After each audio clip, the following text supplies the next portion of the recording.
Everybody, how are we doing today? My name is Michael. And I'm Dione. And welcome to Misfits Adventures. Guess what? You guys know what to do first, right? Go ahead and go down below. Go ahead and give us that big like. After that, go ahead and subscribe if you haven't already. And if you ring the bell, you'll get notification each week that we have a video coming out. Hey, we'll be right back, okay?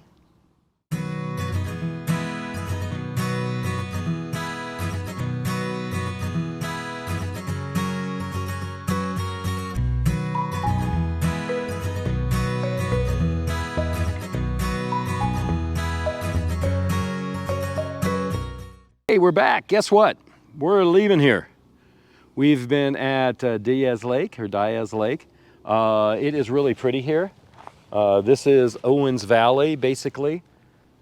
I don't know. We went to the Alabama Hills. You saw that in the last video. All this over here.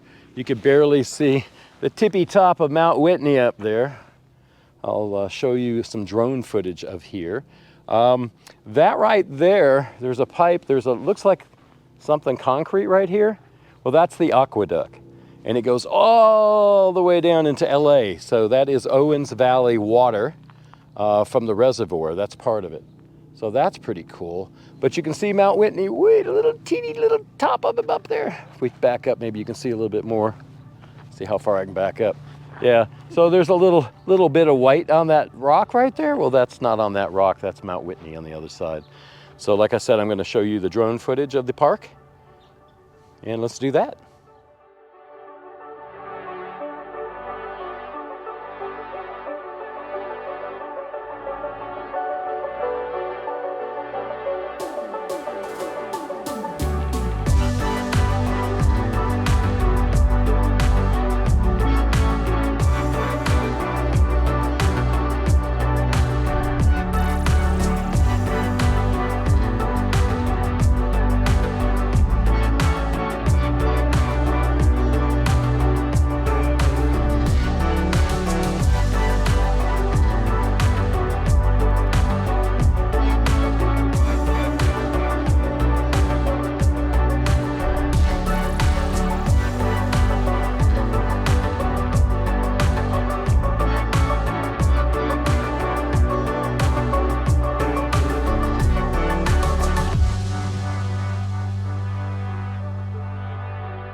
Yeah, I hope you like the drone footage. Hey, the lake is really nice here.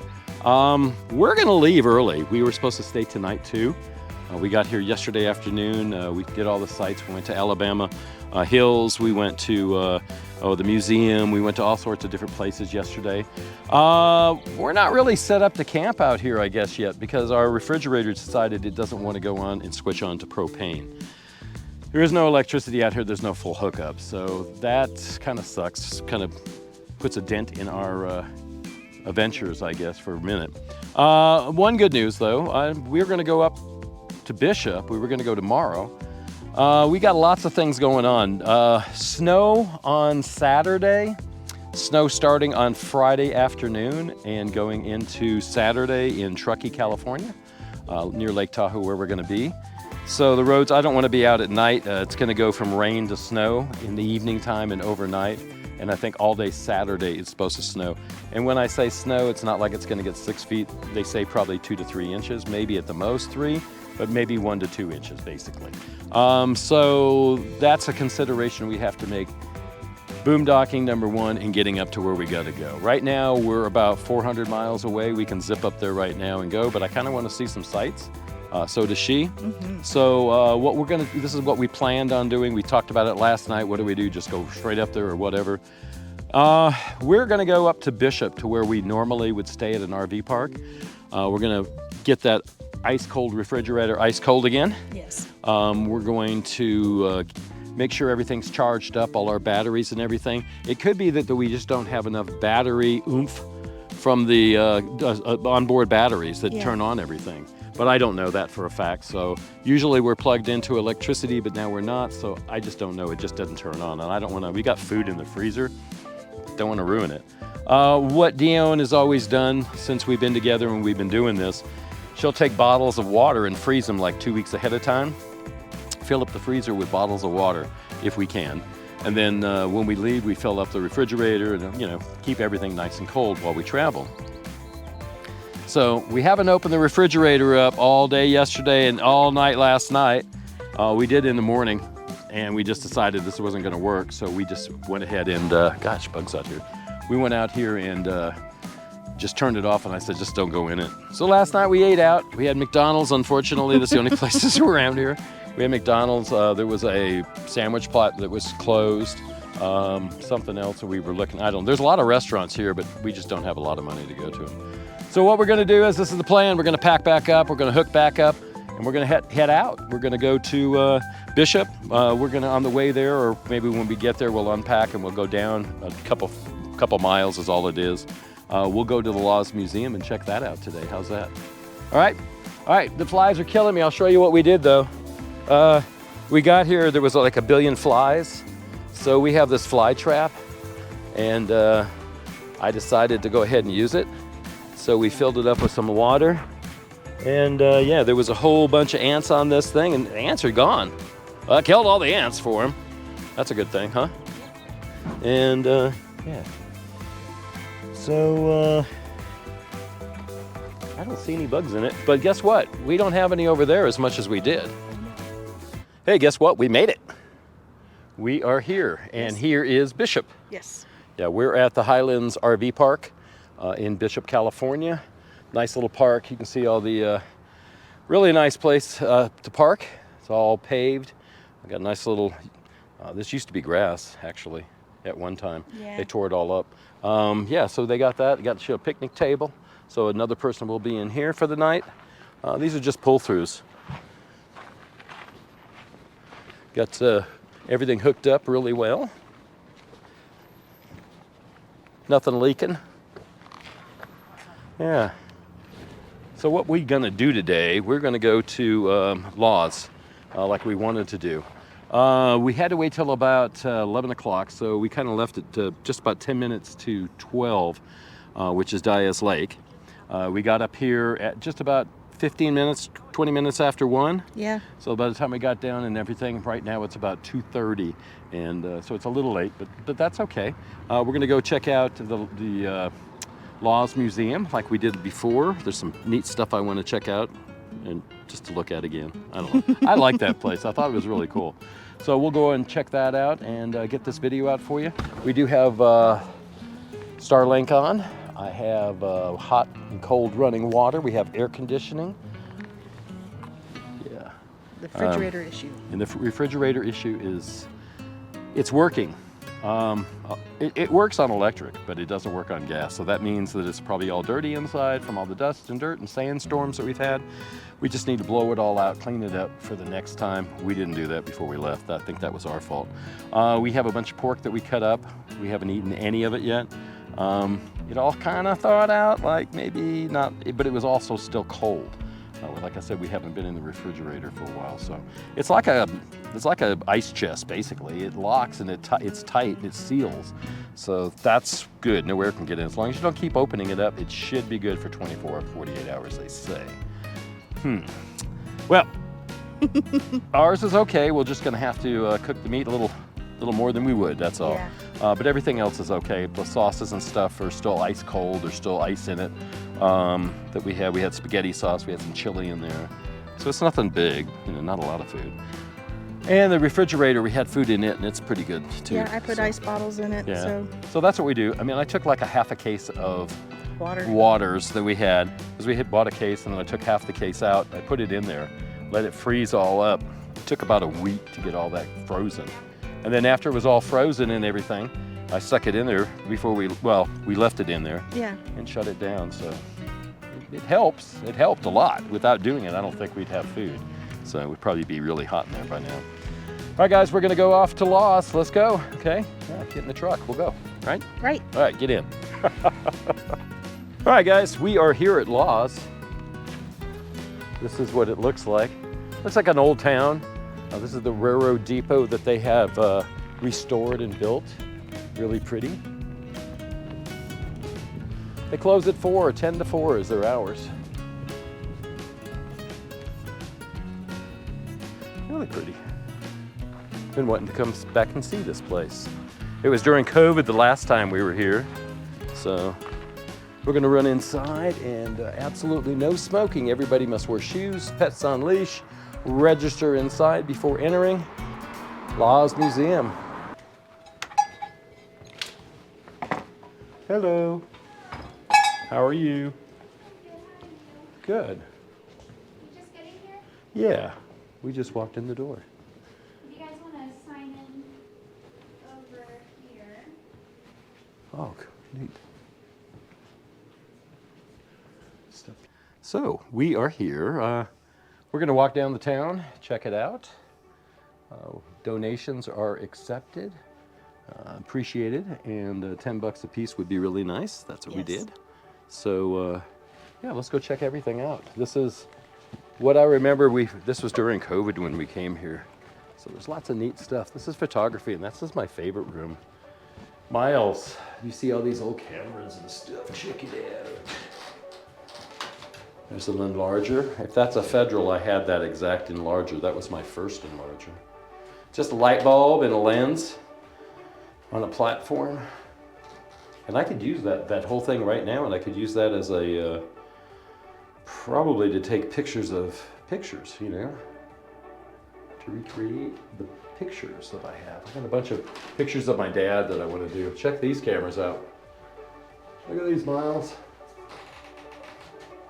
My son loves cameras like me, so I gave all the cameras to him. If I remember right, that's the August that I gave you, exactly like that one, if I remember right. So it's up there. Pretty neat projectors and everything over here. Check that out. These are the bigger ones like I had. I had a 1903 Kodak. It was called a signature camera. So like on the back of it, it's one of these kind of things. But on the back of it, you could actually scratch into the negative name or whatever. We'll go to the trading post, see what they got to trade today. Got anything in here you guys want to trade? Cool. Just old stuff, huh? Like a swap shop, huh? A modern one. Deluxe seashells, grab bags. Neat. All right, let's go to the next one. Yeah, this is the general store. This is really cool. 1961, constructed by George Martin as a store in Shayflat with materials salvaged from 2 Laws warehouses moved in 1977. Adopted by Jamie and Leanne in 2024.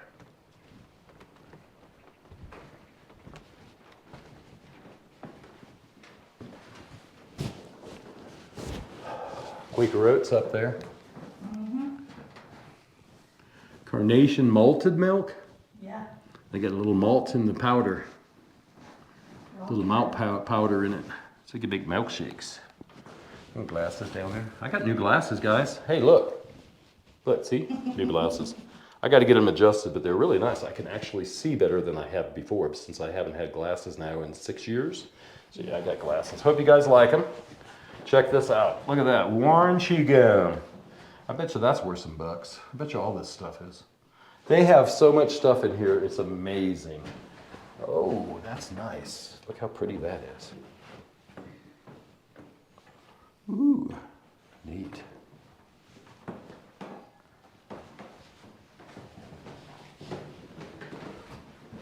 Typewriter and the desk over there, and an adding machine, and gonna weigh out your stuff for you.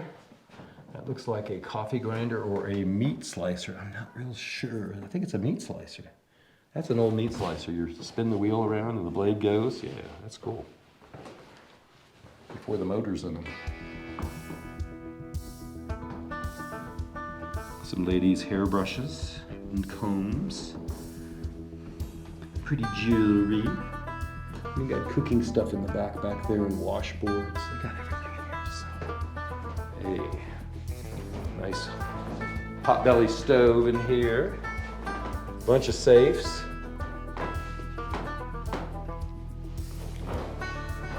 There's that potbelly stove.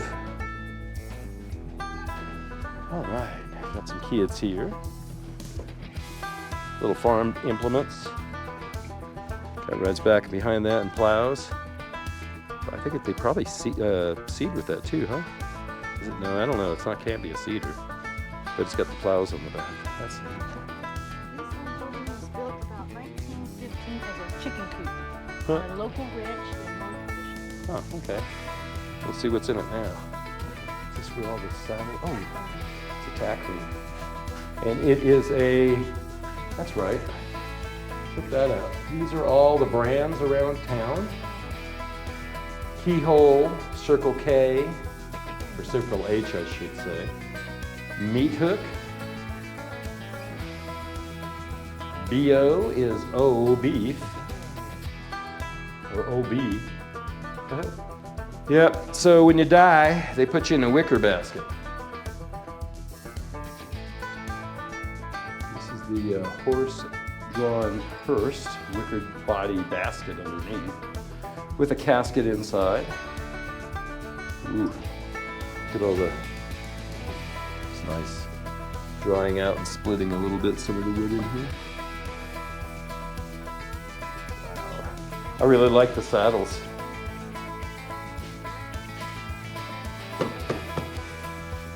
Lots of padding, huh? This one not so much. Chaps, ropes, brands. Wow, that's for the front of the horse. You can the metal on the front. See right here? The heart.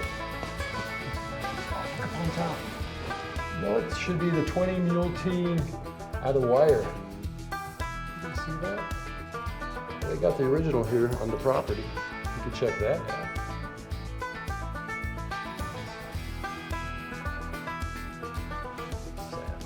Bishop Rodeo. That's probably circa 1960, 1948.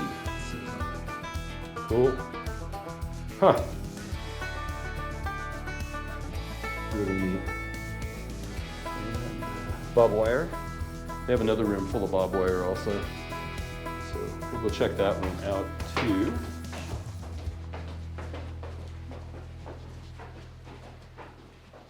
We'll leave you with this thought. Well, let's keep on walking. This is number 6, the post office. It's all locked up. We can't go in there. It's all locked. They got, hi guys, you can see us. Dirty windows. Yeah, they got little lock boxes in there. Stove house. Go down the stove house. So that was the one in the back. Check this out. How would you like to cook on this? I really would love to cook on this actually. If this had wood in it and it was hot, I would love to cook on this. This one here would be the best thing in the whole wide world. Because I've cooked on gas ones like this before. I think this is not a wood burning, or is it?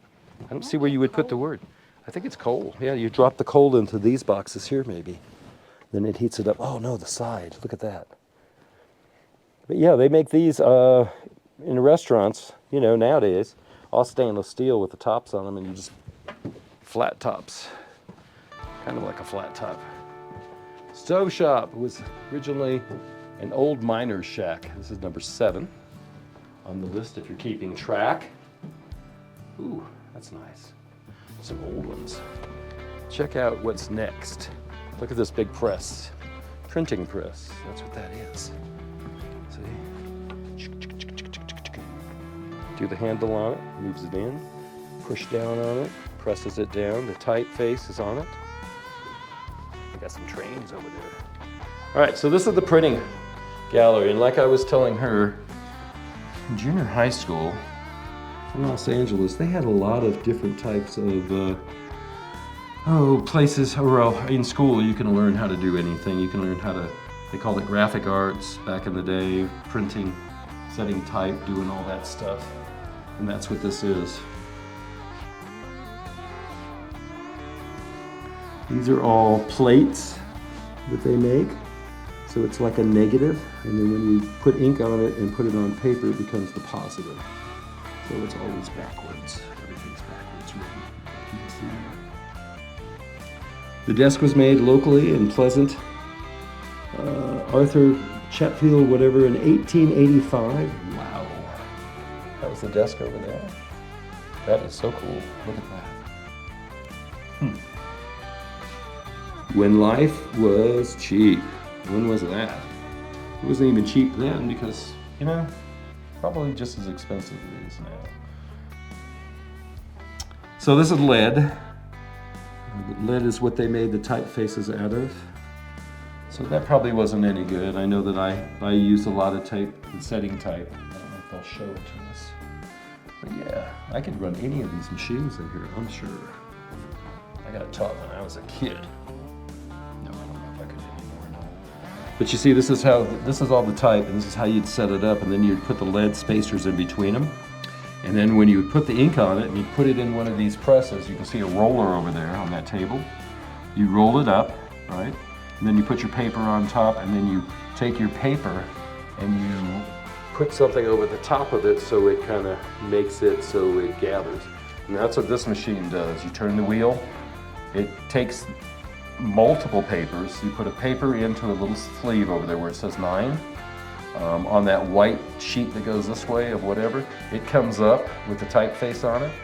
The round part is where the ink is, so it runs over, it comes down, rollers go over the track of the ink, and it goes over the type, and then from the type it presses and goes chink, and then you pull one out, put another piece of paper in. It's just like a cycle. You just keep doing that, pull out little cards and stuff like that. It's really neat. Anyways,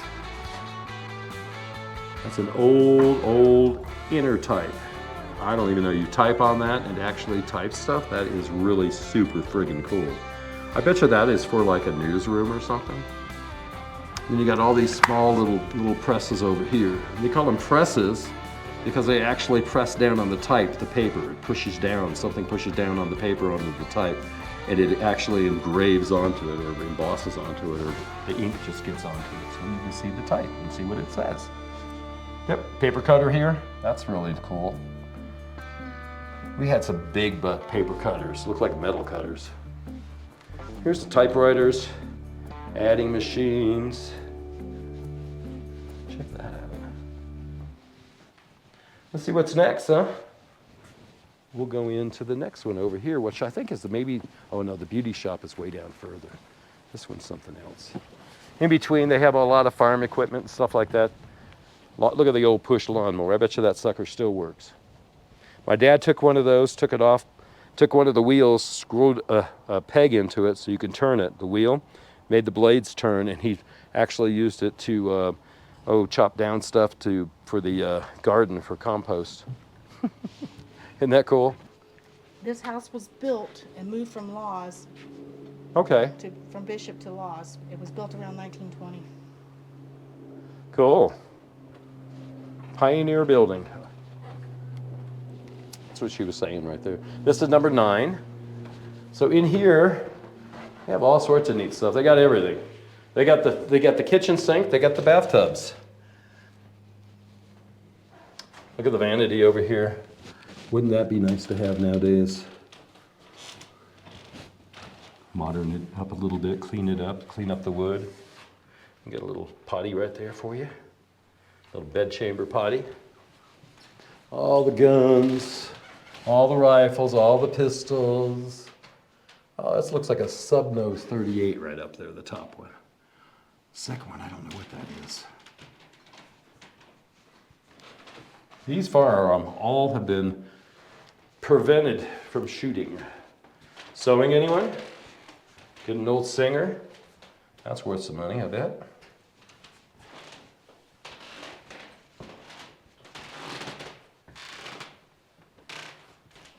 Yep, Singer sewing machines, some mannequins so you can make dresses. And look, war is not healthy for children or other living things. I had that poster back in the 70s, actually in the 60s in my bedroom. Exactly that same poster, only it was bigger. It was a regular sized poster. Got war down here. These are guys from this area. Votes for women. Women became able to vote, which is great. Hey, if they can go fight in wars, why not, huh? I think that was a wonderful thing. Record player, a little phonograph. Accordions, there's a bunch of accordions. Somebody must have liked those and collected them. But that's a really pretty organ right there. I would love to have that. Or have that record player. Oh, look at that one. That is an RCA. It's a Victor, actually, because you can see the dog. RCA, Victor, they both combined each other. Victor was first. Oh, I love the sound of those. What do they call those, honey? Mandolins? No, that's not a mandolin. The thing here. I don't remember.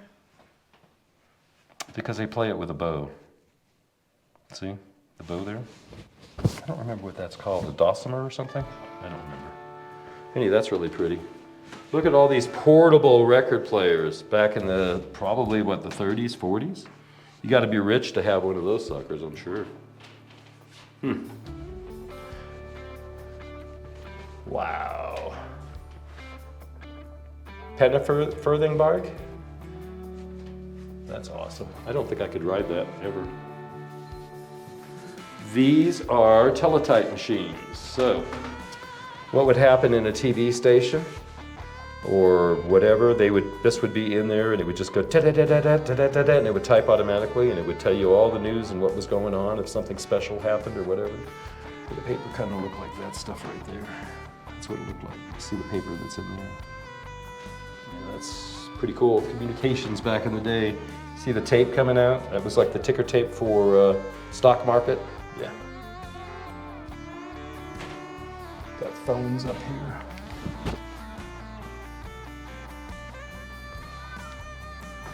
Look at this all the way to modern stuff. 8-track tapes. That's cool.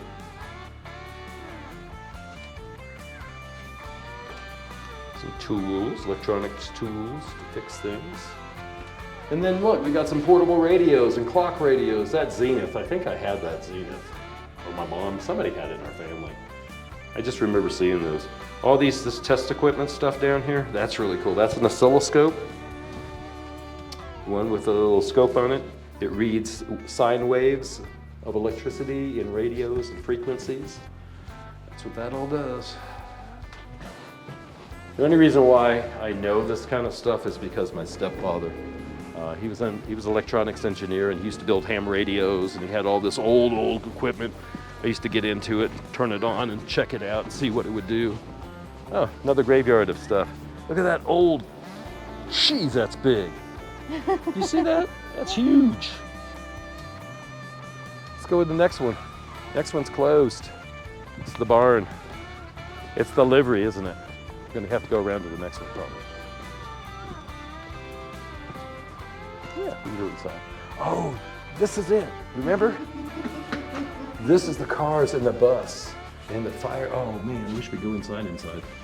That is so pretty. Wow. I don't know, Model T? I'm not sure. I don't know. Can't see. Is it a Ford? It's a Ford. It's a Model T. I think it's a Model T. Yeah. Gas, water, oil. They got their spare stuff for that long road trip. Radio dispatch. That's a limousine. That is a taxi or a bus. It's got a radio in it. That was pretty big back in the 40s. 1926 Chrysler. Now you know, if that could talk, it would tell you it's pretty tired. 1926 Chrysler looks pretty darn good inside. That was a bus. It would pick you up at the airport, take you to your hotel. This is the first fire truck purchased by the Bishop Rural Fire Protection District, and it was serviced until nearly 1990s. Fire body made by P.E. Van Pelt. That's a big company in Oakland, California. 500 gallons of water it holds. 3-stage fire pump. Wow. Gallons per minute, 50 gallons per minute it can shoot out. Back then that was pretty good, huh? Mm-hmm. We're gonna go check out more. That used to be the beauty shop, and we did a little video. I was sitting here and Dione was next to me, and I said, yeah, I'm just waiting for my wife. We're gonna go back on the train and go back home, and train's about to go, and I don't know, the engine's gone. They took the engine, but I wonder where it is. There's all sorts of neat things here to see.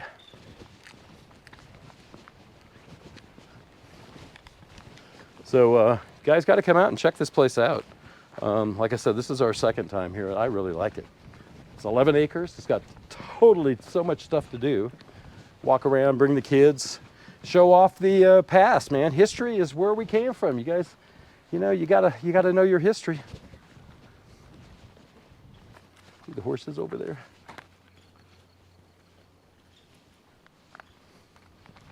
Look at all the farm equipment. All from steam, gas powered, steam powered, everything. Got an old bulldozer over there.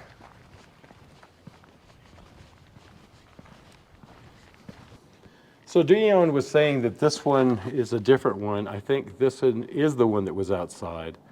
Yeah, you can get up and look at it and all the stuff in it. I think they're working it, trying to fix it. But this Death Valley train was over here. We could sit here and look at it. So it was on this track over here. So that's all that's happened. I guess they move them by this thing here. This is a little hoist, see? This is pretty cool. This is an engine, and it just pulls trains around on the property. That is so cool. Number 17 Firehouse. Go ahead and pause if you'd like. Read these. Death Valley Railroad, 1914. Ran from Death Valley, Junction, California, where it interchanged with the standard gauge Tonopah Tidewater Railroad to Ryan, California, and Death Valley at distance, about 20 miles this one took. That's that green one. So, yeah, it's pretty cool. This is a really neat caboose.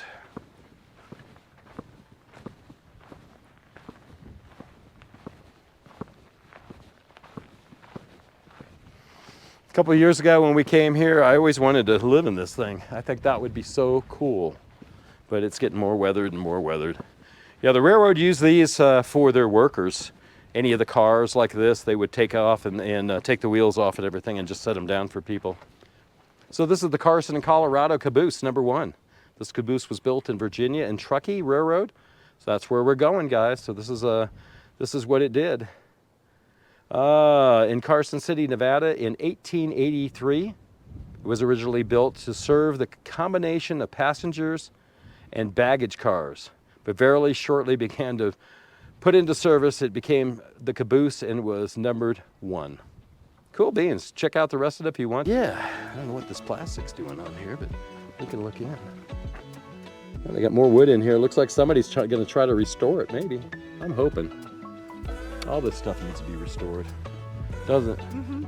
It's too pretty not to. And it's old. This is history.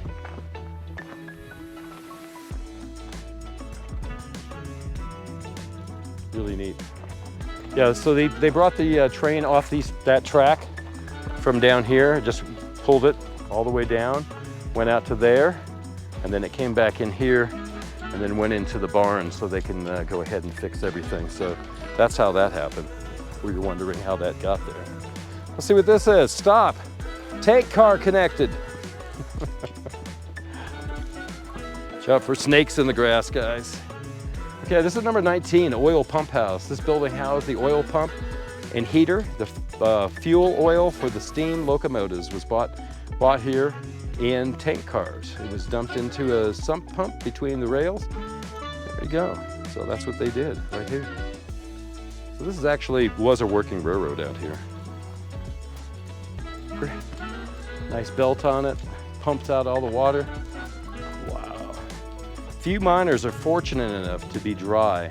Many have wet mines and are forced to deal with depositing of natural groundwater seeped in. So they have these big pumps that they made. Yeah, electric motor? Yeah, it's an electric motor. Wow. Horse-drawn horizon geared whim. So that's what that is. That's what that is right there. See that right there? So a horse does that, I guess, pulls it back and pulls it forward. You've got these. Oh, there's the horse. The horse goes on here. Something's attached to that. Do you see now? Yeah, pulls the cable and pulls that. Pulls that up there. That's so cool. That's 1 horsepower motor. Look at this lift.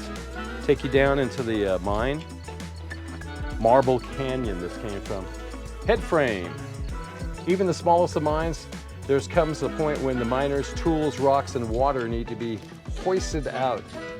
And developing shafts and mine tools and explosives will need to be hoisted in. Yeah, that's what that is, a big hoist.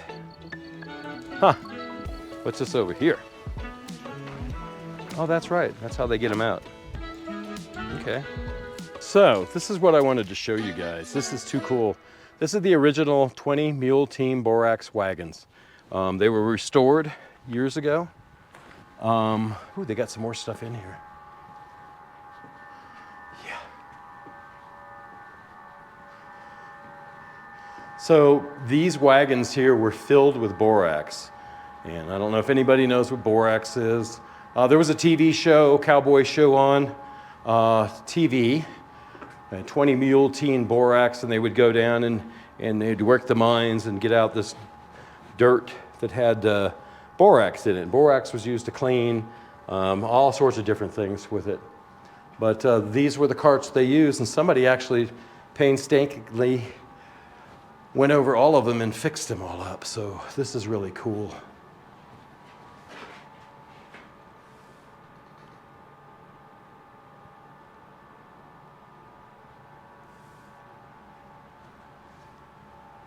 And actually had 20 mules on each one of these.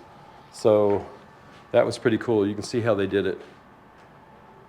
And this went on for a long time. I think back in 2016, wagon maker David Engel was commissioned to restore these. So this is what he did. Wow, dude, you did a wonderful job.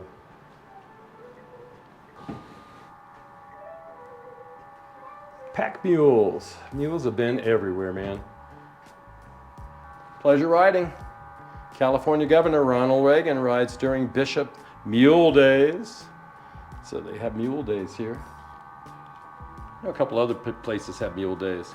Look at this, Jimmy Carter was here. Checking out the mules, Jimmy. On the campaign trail, 1976. We miss you, Jimmy. Rest in peace, buddy. Yeah, you could actually get on the train when it was out here and stuff, so that was pretty cool. It's almost 4 o'clock, so they're probably pretty much gonna close pretty soon. We'll put one of our cards up. There's a bunch of them up here on this board up here. Look out for the train, make sure. Look both ways. Okay. It's 4:16, we gotta go. I don't think we should even go in there. We went in last time.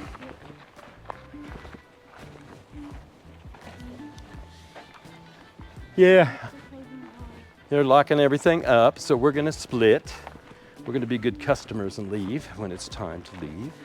But yeah, guys, I hope you enjoyed this. We're gonna get on back to the RV park. Maybe cook some dinner and check some stuff out. Watch a little TV rest, because we're gonna be on the road tomorrow. Whole nother video tomorrow, guys. So come back and check us out. So all right, guys, this was the Laws Museum, Railroad Museum. The one big train they've got fixing, so maybe they're gonna try to get it to work, or just fixing it up inside, I don't know. Anyways, thanks guys for coming and joining us today. We really appreciate it. I hope you guys already went down below and gave us that big like, you know. And after that, you can go ahead and subscribe if you haven't already. And if you ring the bell, hey, you'll get notifications every time we get a video out, right? And then go ahead and get on our website, which is Misfits Adventures, and check us out there. Got all sorts of things there. We've got our all our pictures, our vlog, everything on there. So go check that out. And we'll see you next time, okay? We'll have another video out in a couple days. You guys be good, be kind. We're on our way to Truckee, California. We're about 400 miles away. So that's what we're gonna be doing in the next video. We'll be traveling. Want to say goodbye to everybody? Bye, everybody. Thanks for coming. I hope you had fun. Hey, bye.